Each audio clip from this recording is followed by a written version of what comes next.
आज शिवतीर्थावर दोन्ही ठाकरे बंधूंची आज संयुक्त सभा पार पडली आणि शिवतीर्थावरील सभेत राज ठाकरेंनी लावरे तो व्हिडिओ असं म्हणत उद्योगपती गौतम अदानींवर निशाणा साधला। मुंबई महाराष्ट्र देश विकायला काढलाय असं म्हणत राज ठाकरेंनी अदानींच्या प्रकल्पांची यादीच दाखवली आहे। नरेंद्र मोदी पंतप्रधान झाल्यापासून गौतम अदानी यांच्या प्रोजेक्टमध्ये किती वाढ झाली आहे याची आकडेवारीच राज ठाकरे यांनी यावेळेस वाचून दाखवली।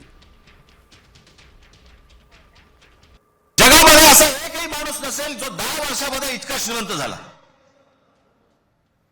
मला कुठच्या उद्योगपतीने उद्योग करू नये या मताचा मी नाहीये, इतका दळभद्री विचार माझा नाहीये, पण या देशामध्ये इतके उद्योगपती असताना एका माणसावरती इतकी मेहरबानी या देशामध्ये होते मी जगात तर दाखवतच नाही अजून।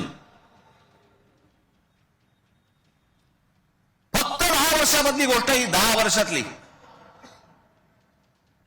एकाच माणसाला सगळ्या गोष्टी दिल्यात, वीज दिली, सिमेंट बनवण्याच्या उद्योगामध्ये गौतम अदानी हा माणूस कधी नव्हताच 2014च्या अगोदर। आज देशातला 2 नंबरचा सिमेंटचा व्यापारी येतो। उद्या माणसाने समजा उद्या वीज बंद केली, आम्ही अंधारात, सिमेंट महाग केलं, काही बोलू शकणार नाही। सगळी पोर्ट्स खालपासून वरपर्यंत सगळी पोर्ट्स अदानीना